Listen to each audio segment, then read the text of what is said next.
They demanded her to strip her uniform, then froze when they saw the tattoo, feared by everyone. She wore no medals, no dress uniform, just a simple jacket and faded jeans as she stepped quietly into the courthouse. No one paid her much mind, until an officer demanded she strip her jacket, doubting her place there. Without hesitation, she obeyed, and as the fabric slipped aside, a massive serpent tattoo coiled across her back, an emblem whispered about in classified circles, feared by enemies, and respected by those who knew the truth. That ink wasn't just art. It was the mark of a shadow operator whose missions were erased from history. In that moment, the courtroom fell silent, and a veteran's hidden legacy was finally revealed, demanding respect not through words, but through the weight of untold sacrifice. Just a quick little pause before I forget. If you like this kind of stories of overcoming adversity and justice, please leave a like and let us know in the comments where you're watching from. And if you're new here, consider subscribing to our channel so you don't miss tomorrow's special video. I guarantee you won't want to miss it. Now let's jump back in. It started like a routine inspection. The county courthouse was packed, a line of people stretched down the marble hallway. Civilians clutching paperwork, officers checking IDs, and security making sure no one skipped protocol. It was the kind of place where no one noticed the quiet ones, where the loudest got the attention and the still ones melted into the walls. She stood in line near the back, alone. No phone, no earbuds, no company. Just a pressed khaki uniform. Not police. Not military. Civilian contractor, maybe. Maintenance division, that was the assumption. The patch on her arm was faded and unfamiliar. The boots were worn but polished. Her hair was tied back in a simple braid. Her gaze never met anyone else's. She looked forgettable, until Officer Rudd spotted her. He was young, eager, always needing to assert his role, the kind who'd demand respect before earning it. He'd been assigned checkpoint duty for the day, badge freshly pinned, voice a little louder than it needed to be. Next, he barked, waving her forward. She stepped up without hesitation. Quiet steps. Precise. He glanced over her uniform with a smirk. No ID badge visible, he said. She reached into her pocket and handed him a laminated card. He held it up toward the light, inspecting it longer than necessary. Rudd frowned. This clearance looks outdated. What department are you with? Facilities, she said simply. Her voice was calm, controlled. No effort to impress. He scoffed. Yeah? Then why the boots? Military issue. And this, he tapped a patch on her sleeve, isn't any division I recognize. A few people glanced over. Most ignored it. Just another moment of small authority flexing itself. But something in her silence made one older man, a retired Marine in line for veteran paperwork, raise an eyebrow. Rudd wasn't done. You'll need to remove the jacket. Dress code requires all ID and clearance to be visible at all times. She didn't move. He crossed his arms. Ma'am, remove the jacket. There was no aggression in her face, only stillness. But something shifted in the air. That quiet, uneasy kind of stillness, like the moment before a storm. Rudd's tone sharpened when she didn't respond. I said remove the jacket. Now, he wasn't used to being ignored, especially not by someone who, by his judgment, was just another maintenance tech trying to coast through on a dusty badge. And the longer she stood there, the more attention they attracted. Phones lowered. Conversations quieted. The line slowed. She gave a small nod, not in submission, but more like permission. To herself. Her fingers moved to the zipper of her utility jacket. Rudd folded his arms, clearly thinking he'd made a point. A few feet away, Officer Dana, older, quieter, leaned against the far wall, watching everything. She didn't speak, but something about her eyes changed, as if recognizing something Rudd hadn't yet. The woman unzipped her jacket halfway, then paused. Her movements were precise, almost rehearsed. She wasn't stalling. She was giving the moment weight. And in that pause, there was something else. Not fear, not embarrassment. Control. She slid the jacket off and folded it over her arm. That's when the murmurs began. Across her shoulder blade, just visible above the seam of her fitted shirt, was a tattoo. Not decorative, not sentimental. Functional. Marked in precise black ink, faded by time but impossible to mistake. A symbol only known to those who'd seen operations in the darkest corners of the world. A ghost unit. The kind not acknowledged by official channels. The kind whispered about behind closed doors. It was circular, stark, and deadly simple. A coiled serpent blade through its mouth, numbers etched beneath in archaic code. Those who knew, knew. Rudd didn't, but Dana did. Her eyes locked on the ink. Her posture straightened. The old Marine in the back of the line let out a breath he hadn't realized he'd been holding. Rudd, still trying to reassert control, reached for his radio. I need a supervisor to checkpoint B. We've got some unauthorized. She's not unauthorized, Dana said suddenly. Her voice was calm. Low. Rudd turned. What? Dana nodded once toward the woman. Put your radio down, officer. You've already said enough. The silence that followed wasn't empty. It was full. And in it, the woman stood perfectly still, holding nothing but a folded jacket and a presence that was suddenly undeniable. She moved to the side of the hallway, jacket still folded in her arms, away from the checkpoint, but not retreating. She didn't need to. Dana followed with slow, measured steps. Not hurried, respectful. Rudd stayed behind, confused and increasingly frustrated. What the hell's going on? He muttered, eyes darting between them. It's a tattoo. Who cares? But the crowd was shifting. That symbol, it wasn't one civilians reacted to. But the few who had served long enough, deep enough, their posture changed. A man in plain clothes near the elevator stood a little straighter. His hand subconsciously brushed an old wristband, military issue. He didn't say a word, just watched. Dana approached the woman, stopping a respectful distance away. You still go by your call sign? She asked, almost in a whisper. The woman's expression didn't change, but her eyes, they moved. Not sharply, just a faint lift. I haven't used it in a long time, she said. Dana nodded. Didn't think I'd see that mark again. Not here. There was a long pause. Didn't think I'd wear it again, the woman replied. She wasn't trying to be cryptic. It wasn't pride. It was memory. The weight of it. From a distance, Rudd squinted. Wait, call sign. What are you two talking about? Dana ignored him. She lowered her voice again. You're not here by chance, are you? The woman didn't answer. She didn't need to. That silence carried too much history. Behind her folded jacket, clipped to her waistband, was a utility pouch, civilian issue. But the way it sat? Perfectly placed, no wasted motion. The kind of setup only muscle memory could maintain. Dana glanced once at the boots. Laced perfectly, but the laces weren't standard. Tucked. Double-wrapped. Combat style. You're here for the records office, Dana guessed. Not the maintenance wing. Still no answer. But Dana had all she needed. She turned back toward the checkpoint and gestured subtly for Rudd to step aside. Let her through. Rudd stepped forward. She still hasn't. She's cleared, Dana said, cutting him off. Not a request. A fact. The woman didn't move. She was waiting. Not for permission, for acknowledgement. And when it came, she walked forward. Not fast. Not proud. Just present. And for the first time, people made room. She moved through the checkpoint without another word. No beeps. No resistance. Just the whisper of boots against marble. Dana didn't follow. She stood still, watching her go, the kind of look only those who've served carry. Part awe, part pain, part reverence. And something unspoken. I thought you were gone.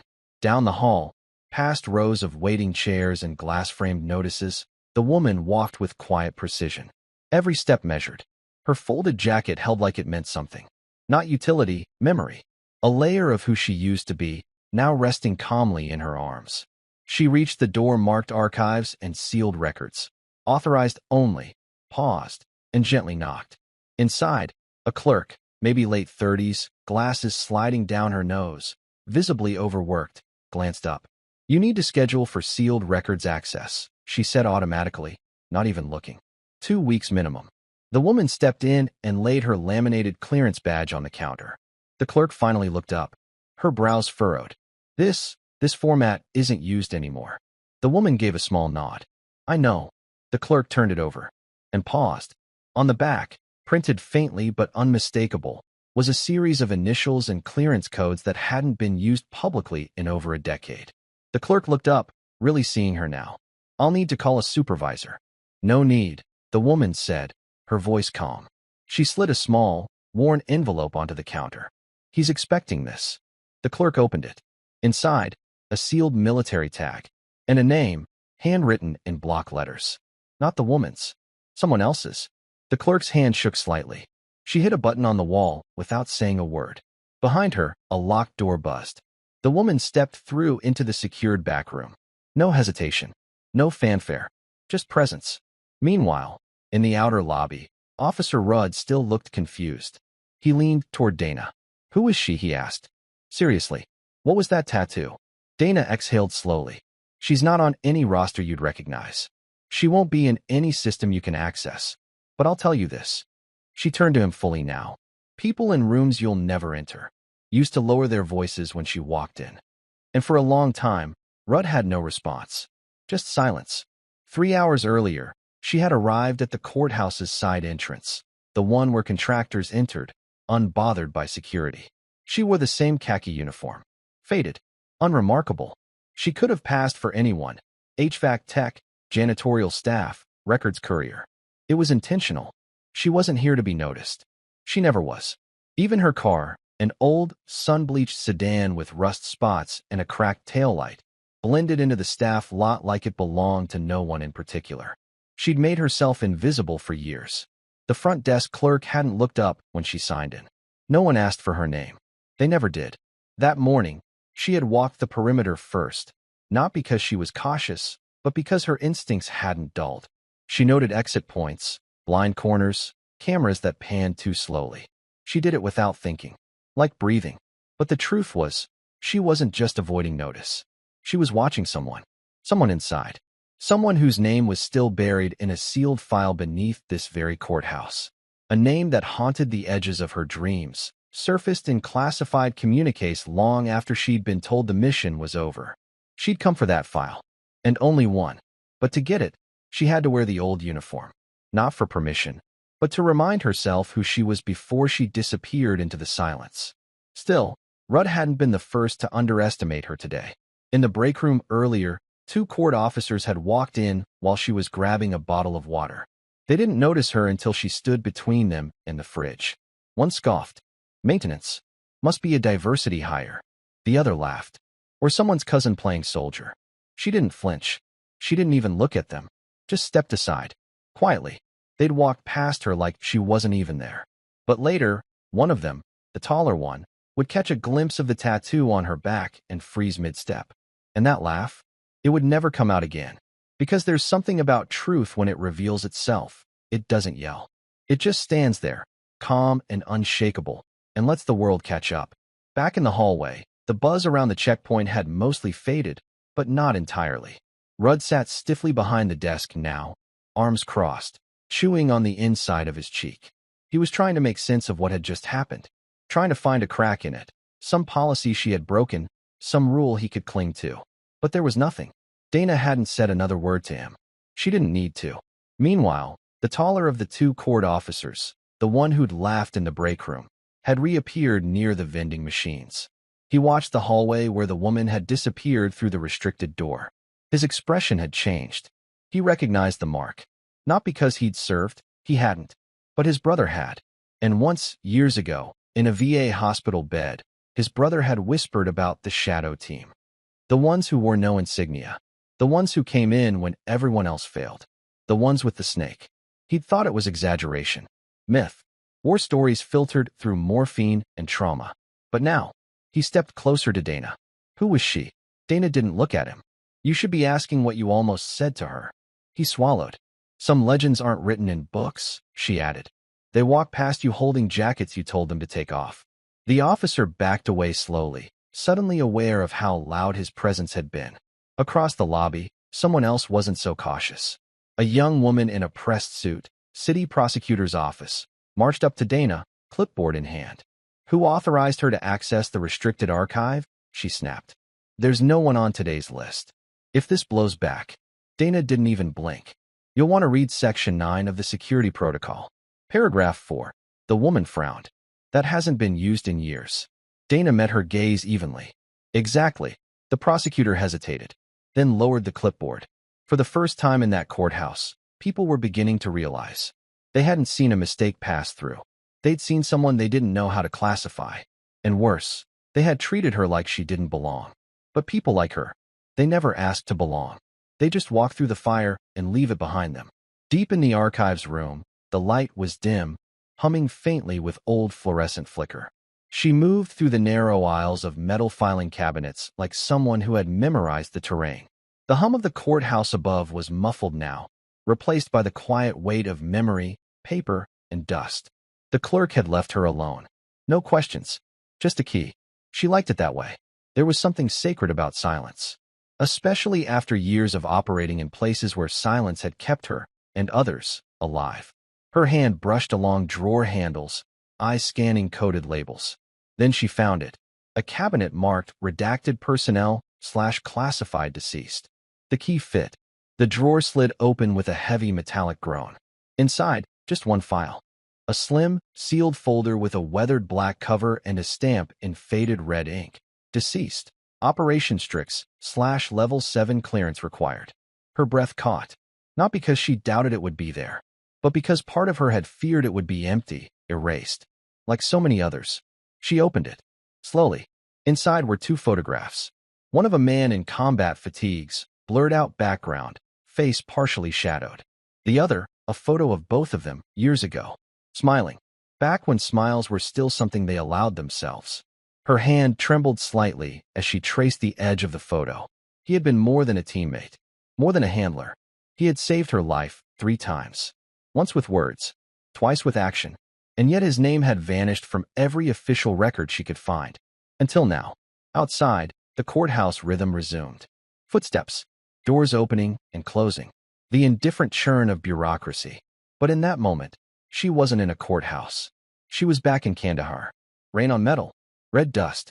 The sound of his voice through the comms. Hold your breath. Count to 4. Then run. She blinked it away and closed the file. Not because she was finished with it, but because she already knew what she'd do next. She didn't come here for closure. She came to correct the lie. And in doing so, she would remind people, quietly, that ghosts don't stay buried forever. Back in the lobby, the air had shifted. Not dramatically, but enough for those with the instincts to notice.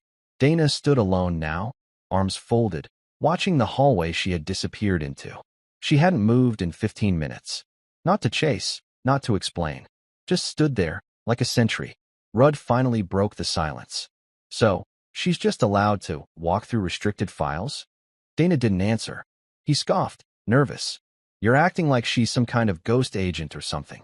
Dana turned her head slowly. She is. Rudd blinked. She was listed Kia 9 years ago. I saw the cable myself, Dana continued. Only 4 people were copied on it. I was one. That shut him up. Across the room, the older Marine, the one who had first noticed her stillness, moved closer. He didn't say much, just nodded toward the hallway.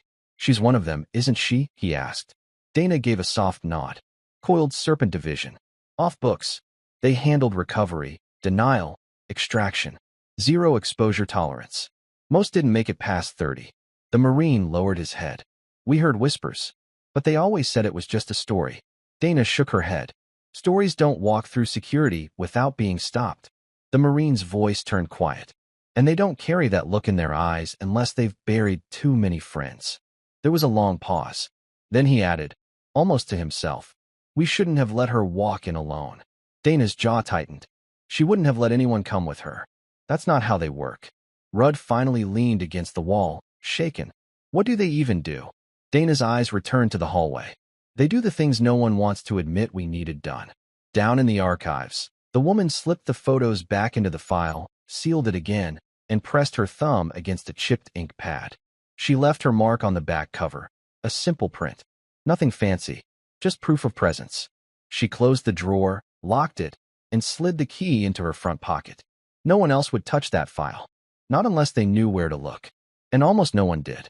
As she turned to leave, she took one last look at the photo tucked into her jacket. Not for nostalgia, but for mission clarity.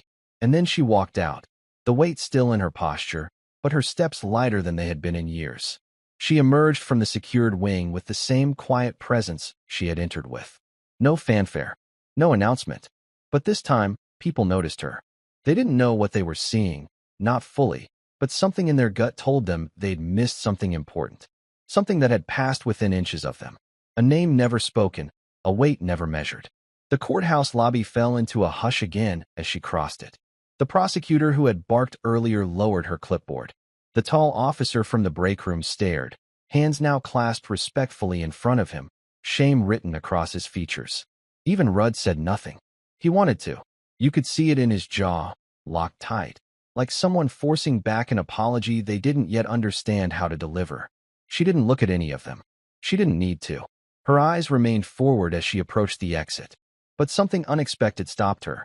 A small boy, maybe 10, was sitting near the far bench, waiting with his grandfather, the retired Marine. He looked up at her with quiet curiosity, as if sensing something others couldn't explain. The boy tugged on his grandfather's sleeve. "Who is she?" The old Marine didn't answer right away. He simply watched her walk, his eyes misted with memory. "She's someone the world forgot," he finally said, voice thick. "But someone who never forgot the world." The boy nodded, solemn. Just before reaching the door, she paused. It was slight, barely noticeable. But Dana saw it. And that pause, it wasn't hesitation. It was remembrance. A flash. Rain pelting steel. Gunfire in the valley below. A voice through comms saying, "If I don't make it out, make it count." Then gone. She stepped into the sunlight.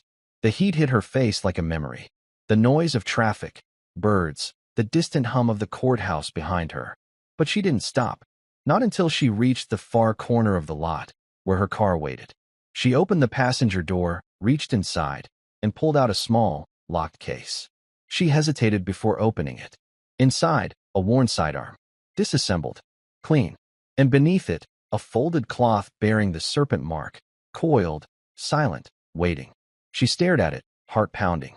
Not from fear, but from knowing what came next. The sidearm rested on her lap, cool and familiar, a weight far heavier than its physical mass. Every scratch on its matte black surface, every worn edge, was a testament to battles fought in shadows few would ever know. It was more than a weapon. It was a chronicle of survival, resilience, and sacrifice. Her fingers moved methodically, assembling the pistol with the practiced precision of muscle memory. There was no hesitation, no wasted motion. The clicks of each part sliding into place echoed softly in the car's quiet cabin. This ritual was sacred, a tether to a past she neither sought to forget nor flaunt, but carried quietly like a scar beneath her skin. Her thoughts drifted backward, folding the years like a worn map. She was back in the blistering heat of the mountain ranges, where dust swirled around boots, and every breath tasted of gunpowder and desperation. The mission had gone sideways. Communications had fallen silent, and the world outside had stopped caring about the ghosts caught in the crossfire. She remembered the day everything changed. The day she lost more than just comrades. The day trust shattered like glass under fire. Her partner's voice came through the static of her memory, steady, ragged, but unwavering. "You've got this. Move. Now." She had taken the shot that saved them both, but it came at a cost. A betrayal, subtle and deep, from within their own ranks. A shadowy fracture no one wanted acknowledged. The scar on her wrist, faint now but still tender under the light, wasn't from training. It was from breaking free after being held captive, slicing through steel with bare hands and unyielding will. The tattoo on her back, the coiled serpent biting its own blade, was more than ink. It was a symbol of silence and warning, worn by the few who knew what it meant, those who had looked death in the eye and refused to blink. But this moment was not about pride or medals. It was about justice, justice for the forgotten, the betrayed, the erased. Her mission was clear, not vengeance, but truth, to expose the lies buried beneath layers of classified files and broken promises, to restore honor where silence had ruled for too long. She slid the pistol back into its case, locking it with a decisive snap. Taking a deep breath, she settled into the driver's seat, her gaze steady on the courthouse looming outside, impassive, unyielding, unaware that a reckoning was already underway within its walls. She was ready. Inside the courthouse, the atmosphere had changed. It was no longer just a place of quiet bureaucracy and shuffled papers. The very air seemed charged with something heavier, something unsaid but deeply felt. Whispers floated through the corridors like a slow-moving storm. "Did you see her?" murmured one clerk to another. "That tattoo." I heard stories. Others exchanged uneasy glances, a mix of curiosity and respect woven with a thread of fear. Officer Rudd felt the walls closing in. He had always been comfortable wielding authority here, issuing orders, controlling the flow of people. But she had unsettled him. Her silence, her refusal to be intimidated, and most of all, that mark on her back. It was a symbol he didn't understand, but since carried weight. Every glance she cast his way chipped away at his certainty. The smirk he wore earlier was gone, replaced by a tight line of frustration. Dana stood nearby, her arms crossed, observing with quiet patience. She hadn't spoken much since escorting the woman through security, but her eyes never left the hallway where the woman had vanished. She knew the brewing storm, how long the calm would last before the pressure cracked the fragile surface. The courthouse wasn't a battlefield. It was meant to be a sanctuary for law and order. But today, the boundaries between past and present blurred. The ghosts of secret missions and silent sacrifices seemed to fill the hallways alongside the mundane complaints of paperwork and waiting rooms. The woman returned from the archives, her footsteps steady and purposeful. Clutched in her hands was a small file folder, worn at the edges but clearly important. The folder was her tether to truth, to the forgotten stories buried beneath layers of silence. As she moved through the corridor, the murmurs rose. A voice called from the crowd behind a glass partition, sharp with disbelief. Who authorized her access? Dana stepped forward, voice low but resolute.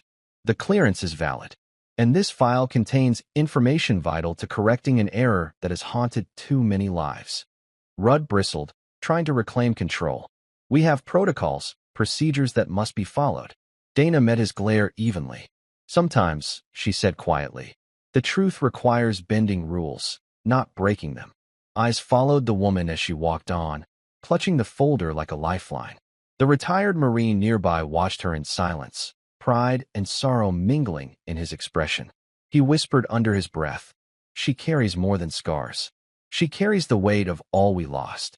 The courthouse doors opened, sunlight spilling in like a spotlight. She paused for a moment, then stepped into the light, not as a ghost, not as a shadow, but as a bearer of reckoning. The sunlight spilled across the cracked asphalt as she stepped out of the courthouse, the noise of the city greeting her like an indifferent crowd. Cars honked in the distance, a dog barked, and people moved past without noticing the weight she carried. But inside, beneath the calm exterior, a fierce determination had taken root, a quiet resolve born from years of silence and sacrifice. Dana fell into step beside her, the two women walking side by side through the sparse parking lot. There was no need for small talk. Their shared past spoke in the way Dana matched her pace, the steady rhythm of footsteps syncing like a silent code between comrades. "Did you get what you came for?" Dana asked softly, her voice almost lost in the hum of the city. She didn't look at her, but nodded firmly. "Enough to start. The records confirm what we suspected. The erasure wasn't an accident." Dana's gaze flickered briefly toward the courthouse's looming facade, an indifferent monolith of bureaucracy and secrets. "They've buried this deep. Too deep for most to find. Which means we have to be precise," the woman said, her tone unwavering, measured. "No mistakes. No attention. Every step must be calculated." They reached the edge of the lot, the sun casting long shadows behind them. For a moment, the city's noise dulled, leaving only the sound of their breathing and the distant hum of traffic. Near the entrance, the retired Marine, the quiet witness to their story, stood watching. His weathered face bore a look of quiet pride mixed with sorrow, the kind of expression only those who have seen loss up close can hold. Their eyes met for a brief second. No words passed between them, but the unspoken understanding was clear. The mission was far from over. She slid into her car and placed the small, locked case on the passenger seat, the serpent tattoo concealed once more beneath her uniform. But the legacy it symbolized burned brighter than ever in her heart. Turning the key in the ignition, she inhaled deeply, feeling the familiar tension in her chest, the weight of history and the promise of justice mingling in one breath. As the engine rumbled to life, her eyes fixed on the road ahead. This was not an end. It was a beginning. For the first time in a long time, she was ready to face the storm. And she wasn't alone. The courthouse hummed with a subtle but growing tension that morning. Though the daily routines continued, the shuffling of papers, the soft murmur of conversations. Underneath it all was an undercurrent no one could ignore. The story of the woman with the serpent tattoo was no longer a quiet rumor. It was a spark igniting whispers in every corridor and office. Officer Rudd found himself reassigned to the lobby, a subtle demotion he hadn't expected but welcomed as an opportunity to regain control. Yet, the weight of recent events had worn down his usual swagger. His eyes flickered with unease as he observed Dana moving through the halls with unshakable purpose, commanding attention without uttering a word. Her presence was a steadying force amidst the uncertainty. In the prosecutor's office, the tension was even more palpable. The woman who had earlier challenged the veteran's access sat at her cluttered desk, sifting through the files that the veteran had obtained from the archives. Each page she turned deepened her frown. This was not merely a forgotten case file, but a labyrinth of cover-ups and betrayals, a stain that reached far into the corridors of power. Dana approached quietly, placing a thick folder on the desk with a weighty finality. "This is why she needed access," Dana said, her voice low but resolute. "What's inside changes everything." The prosecutor's eyes widened as she scanned the documents. If this goes public, it could shake the foundations of this entire system. Careers, reputations, maybe more. Meanwhile, outside the courthouse, the retired Marine watched the flow of people with a wary eye. His phone vibrated with a message from a long-trusted contact, an ominous reminder that the past they thought buried was stirring once more. Danger was creeping back, and with it, old enemies awakened. Inside, the veteran sat calmly in the waiting area, hands folded neatly, her posture composed. She was no longer invisible to those around her. Whispers followed her, covert glances were exchanged, and a few subtle nods of respect were offered by those who recognized the weight of her presence. Then, the atmosphere shifted again. A group of men in plain clothes entered the lobby. Their manner was purposeful, their eyes scanning the room until they fixed on her with unmistakable intent. One stepped forward, voice clipped but respectful. "Ma'am, we need to talk." Her quiet resolve did not falter. Slowly, she rose to her feet, facing them with the calm precision of someone prepared for whatever came next. The true test was about to begin. The men in plain clothes moved deliberately, encircling her with a measured precision born of years in intelligence and law enforcement. Their expressions were unreadable, professional masks carefully maintained, but there was an unmistakable edge beneath the surface, suspicion, caution, and a flicker of recognition that unsettled even their composed demeanor. "Ma'am," the lead agent began, his voice low but authoritative, "you've been accessing classified files without proper clearance. This isn't routine. We have protocols for a reason." She met his gaze steadily, eyes calm and unyielding. "I have clearance," she said quietly, the weight of her words pressing the air between them. "Granted years ago, for reasons that remain classified. The files I retrieved concern matters intentionally concealed from public record and from those within the system." A tense pause followed. One of the younger agents shifted uneasily, the quiet realization settling among them. This wasn't just another unauthorized breach. It was something far more complex. "We've been ordered to investigate all such incidents thoroughly," the lead agent continued, voice tight. "Any deviation could have serious repercussions." Her tone sharpened slightly, but remained controlled. "If truth is what you seek, then you must accept that it often hides behind layers of secrecy. I am here to bring it into the light." Dana stood nearby, arms crossed, watching silently. The tension in her jaw mirrored the stakes of the moment. This wasn't a routine investigation, it was a reckoning. The crowd of courthouse staff and onlookers had begun to gather, whispers spreading like wildfire. Eyes followed every movement.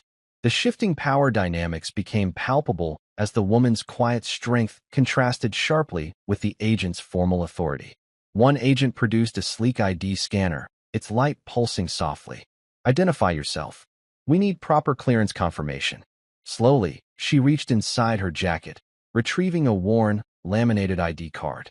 The emblem etched on it was the same serpent coiled in silence, the symbol that marked those few who walked between worlds, those who existed off official records. The agents exchanged quick glances, unease flickering on their faces. The lead agent's voice dropped to a near whisper. "You're off the books. That explains the absence in our system." She nodded. Truth often resides in the shadows, where official eyes fear to look. With deliberate care, She folded back her jacket sleeve, revealing the full serpent tattoo emblazoned on her back, bold, intricate, and feared by those who understood its significance. The gathered crowd fell into stunned silence. That mark was not just ink. It was a silent declaration, a reminder of missions completed in secrecy, sacrifices erased from history, and a force few dared acknowledge. The agents stiffened, respect mingling uneasily with their caution. She locked eyes with the lead agent. "I'm here to finish what was started. No more lies. No more silence." A heavy silence hung in the air, charged, electric. Finally, the lead agent nodded slowly. "Let's talk." The silence that followed the unveiling of her tattoo was absolute. Not a single whisper broke the heavy stillness that filled the room. All eyes were drawn to the coiled serpent inked across her back, a symbol both feared and revered, a mark that carried stories no one dared speak aloud. The lead agent cleared his throat, his earlier suspicion replaced by a solemn respect. "You're not just any veteran. You're part of a unit most of us only know from classified briefings and hushed rumors. The Coiled Serpent Division." She met his gaze steadily, her expression somber. "We operate in the shadows, places where no one watches and no one remembers. Our missions are erased before the ink on the reports dries. We're ghosts even to those we serve." A ripple ran through the crowd, disbelief, awe, and an awakening understanding mixing in the air. Those who had dismissed her as an unknown entity now saw the weight of history she bore. Rudd, who only hours before had sneered with arrogance, now swallowed hard, eyes fixed on her. His posture softened. The bravado that once filled his chest drained away, replaced by something far rarer, respect. The prosecutor, still holding the folder filled with buried truths, stepped forward cautiously. "The cover-up runs deeper than we imagined. These files reveal betrayals, omissions, and sacrifices deliberately hidden from the world." Her voice was steady, resolute. "It's time for the truth to breathe again." Dana placed a steady hand on the woman's shoulder, grounding her in the moment. "You carry more than scars," Dana said quietly. "You carry the voices of those who were never allowed to speak." The woman took a slow, measured breath. She was not here for recognition or praise. She was here to reclaim what had been stolen: dignity, honor, and the right to be seen and remembered. Slowly, the crowd's mood shifted. Skepticism melted into solemn respect. The challenge in their eyes softened into reverence. No further words were necessary. The silence itself spoke volumes. With deliberate care, she folded her jacket back down, concealing the tattoo once more. But the mark was no longer just on her skin. It had been etched into the consciousness of everyone present. Her presence, quiet, powerful, unyielding, had rewritten the story of the day. The day the forgotten were finally acknowledged. The room remained enveloped in a profound silence, the weight of the revelation settling slowly like dust illuminated by the afternoon sun. Whispers had vanished, replaced by an atmosphere thick with quiet awe and respect. For the first time in years, she was no longer a shadow or a rumor. She was fully seen, acknowledged by those around her. The lead agent stepped back, releasing the rigid posture he had held throughout the confrontation. His eyes, once sharp with suspicion, now softened with understanding. "We have been blind," he admitted quietly, "blind to the cost borne silently by those who stood in the shadows for all of us." Dana gave a solemn nod, her voice steady and filled with quiet conviction. "Recognition doesn't erase the pain, the loss, or the scars. But it is a start, a beginning of something long overdue." Officer Rudd approached cautiously, his gaze lowered in what seemed to be a mix of humility and remorse. The arrogance that had defined him earlier was gone, replaced by a newfound respect. "I misjudged you," he said quietly. "You carry a burden far heavier than I could understand." She accepted his silent apology with a subtle nod. No need for grand words. The gesture spoke volumes, a bridge mended without ceremony. Around them, the atmosphere shifted palpably. The murmurs turned into soft acknowledgments, subtle nods of respect, small, tentative smiles, and even a few hesitant claps. It was as if a silent chorus was rising, a collective recognition of the forgotten, the unseen, the unsung. In that moment, she felt a lightness, a release she had not known for years. Not because the battle was over, but because her truth, long buried and denied, had finally been brought into the light. Her gaze drifted toward the tall courthouse windows. The sunlight cast long shadows across the polished floor, painting the room with warmth and clarity. This was the first step toward justice, toward healing, toward reclaiming the dignity that silence had stolen. She folded her hands calmly, standing with quiet authority, a force unyielding yet humble. The room was no longer the same, and neither was she. The courthouse, moments ago filled with tension and suspicion, now hummed with a quiet, transformative energy. The whispered doubts and sideways glances had dissolved, replaced by a profound wave of understanding that swept through the crowd like a silent tide. Dana moved through the gathered group with the poise of someone accustomed to walking between worlds, between authority and empathy, between past and present. She caught Officer Rudd's gaze across the room. His eyes, once sharp with challenge, now held something different: acceptance. For the first time, he nodded at her, not in defiance, but in acknowledgement of the truth they had all witnessed. The prosecutor, still clutching the thick folder of buried secrets, stepped forward hesitantly. Her voice was low, almost a whisper to herself as much as anyone else. This changes everything. She looked around at the faces, at the new gravity that filled the room. The cover-ups, the lies, they run deeper than we imagined. The veteran remained still and calm, shoulders squared, eyes steady. For years, she had carried this burden in silence, a ghost among the living. Now, with the truth laid bare, the weight shifted. Not all battles are fought with weapons. Some are waged in moments like this, through presence, truth, and unyielding dignity. Among the witnesses, some wiped away tears quietly, overwhelmed by the story unfolding before them. Others stood silently, letting the moment settle deep into their bones, feeling the invisible scars of those long forgotten. Near the entrance, the retired Marine watched with a subtle smile of pride.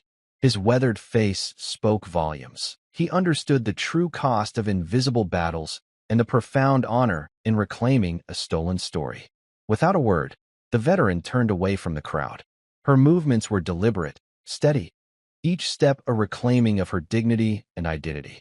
There was no need for applause or words of praise. Her quiet authority spoke louder than any shout. The courthouse doors closed softly behind her, sealing a chapter that had long been kept in shadows. Outside, the sun hung low in the sky, casting golden rays over the city. The light promised renewal, hope, and the beginning of healing, for her and for all who had been silenced for too long. The evening sun dipped slowly behind the city skyline, bathing the streets in a warm, golden hue that stretched long shadows across the pavement.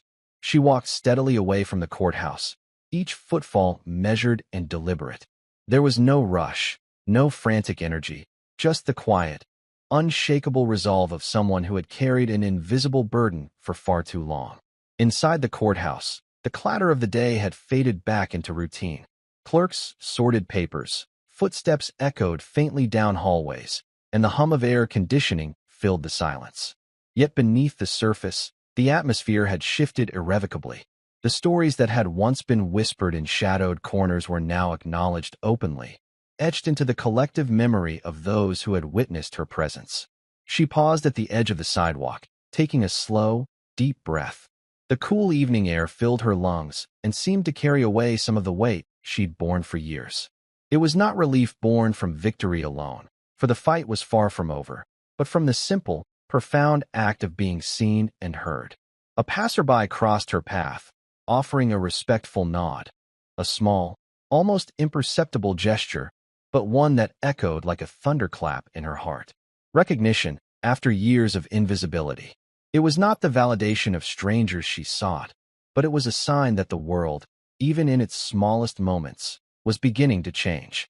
Reaching into her jacket pocket, she pulled out a small, worn photograph. The edges were frayed, the black and white image faded with time. It showed a younger version of herself standing beside a fallen comrade, faces set with resolve, eyes brimming with unspoken promises. Memories surged up, vivid but not overwhelming. They fueled her strength rather than dimming it. This moment was not an end. It was a beginning, a path carved out by those who refused to be erased, those who reclaimed dignity through quiet strength. Her serpent tattoo, once hidden beneath fabric and silence, was now a symbol of resilience and truth, a testament to battles fought in the shadows, for justice yet to come. She folded the photo carefully and tucked it back into her pocket. As the city lights flickered on, sparkling like distant stars awakening in the twilight, she stepped forward into the night. And for the first time in a long time, she felt a fragile, precious peace settle deep within her. Night had settled fully over the city, wrapping the streets in a cloak of quiet darkness. Yet inside a modest, dimly lit apartment, the weight of the day pressed heavily upon her. The glow from a single lamp softened the room's edges, casting long shadows that danced gently on walls adorned with faded photographs, medals carefully stored in glass cases, and other mementos that whispered the stories of a life forged in silence. She sat at a small wooden table, her fingers tracing the contours of the serpent tattoo hidden beneath the fabric of her shirt. It was more than just ink. It was a living emblem of sacrifice, resilience, and an unbreakable commitment to something far greater than herself. Each coil of the serpent symbolized battles fought in the shadows, missions erased from official records, and comrades who never returned. In front of her lay a worn, leather-bound journal, its pages yellowed with age. Each one was filled with neat, handwritten notes, the names of fallen friends, dates of operations, cryptic codes, and reflections penned during moments stolen from chaos. These pages held memories the world refused to acknowledge but that she carried close, a sacred testament to a past that shaped her every step. Her phone buzzed softly beside her, breaking the silence. The screen lit up with a message from Dana.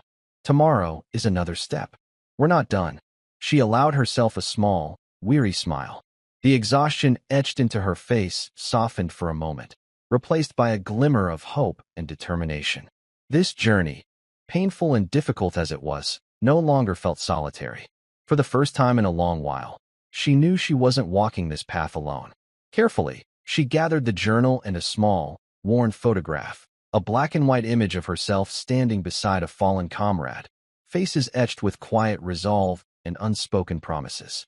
She tucked these precious relics into a battered satchel, her fingers lingering over the edges as if drawing strength from the tangible connection to her past. Standing, she moved to the window and gazed out at the restless city below. The distant hum of traffic, the soft glow of streetlights, and the occasional flicker of neon signs painted a picture of a world vast, complex, and often indifferent. Yet within this sprawling maze of stone and light were moments like these. Moments where courage intersected with recognition, where silence was shattered by the power of truth, and where the unseen found a voice. She drew a deep breath, feeling the steady rhythm of her heartbeat beneath the quiet surface. Beneath the fatigue and the scars was a strength that had carried her through battles no one would ever fully understand. Her story was still unfolding, far from finished. And for the first time in a long time, she was ready to face whatever came next. The first light of dawn filtered gently through the thin curtains of her modest apartment, casting a soft glow across the worn furniture and scattered keepsakes. Outside, the city began to stir, the distant hum of early traffic, the occasional chirp of a bird welcoming the new day. Inside, however, a quiet transformation was unfolding, one that was as profound as it was silent. She sat on the edge of her bed, the faded satchel resting at her feet like a treasure chest filled with memories, truths, and fragments of a past that few understood. Her fingers lightly traced the outline of the serpent tattoo beneath the sleeve of her shirt, an unspoken companion that had journeyed with her through battles both visible and unseen. That tattoo, once hidden beneath layers of fabric and silence, was now a symbol of resilience and reclaimed honor. Today was different. It was the first morning in years where the burden of invisibility had begun to lift, replaced by the weight of dignity restored. She rose deliberately, moving with a calm grace that belied the turmoil beneath the surface. Carefully, she gathered the essentials for the day ahead. The weather journal filled with names and memories, the black and white photograph capturing a moment frozen in time beside a fallen comrade, and the faded but still significant ID card that connected her to a shadowed legacy few dared acknowledge. Each item was a testament to sacrifice, loss, and unyielding strength. a legacy she now carried with pride rather than silence. Opening the door to the cool morning air, she stepped outside into a world that was both familiar and changed. The crisp breeze brushed against her skin, carrying with it the scent of possibility. The city streets, alive with early risers and quiet routines, seemed to pulse with promise, a silent acknowledgement of battles fought not only in far-off places, but in the hearts and minds of those who refused to be forgotten. There was no need for recognition, no call for applause. Her presence alone was a quiet declaration, a testament to survival, truth, and the power of reclaiming one's story. As she walked, each step echoed with newfound purpose. The weight of years spent in shadows lifted slightly with every stride. She was no longer defined by what others had erased or ignored. She was a woman who had stood firm amid silence, who had borne scars both seen and unseen, and who now moved forward with quiet authority. The city lights flickered on behind her, like distant stars fading as the sun rose higher. Ahead lay an uncertain horizon, but one she was ready to face, armed not with weapons, but with the strength of truth and the dignity of a story finally told. Her journey was far from over, but as the morning light wrapped around her, she embraced this moment, a victory not shouted, but deeply felt, a quiet victory reclaimed in the steady beat of her own heartbeat. Thank you for following this story. If you enjoyed it, please subscribe and share your thoughts below. Where are you watching from? Let us know in the comments. Stay tuned for more immersive tactical stories.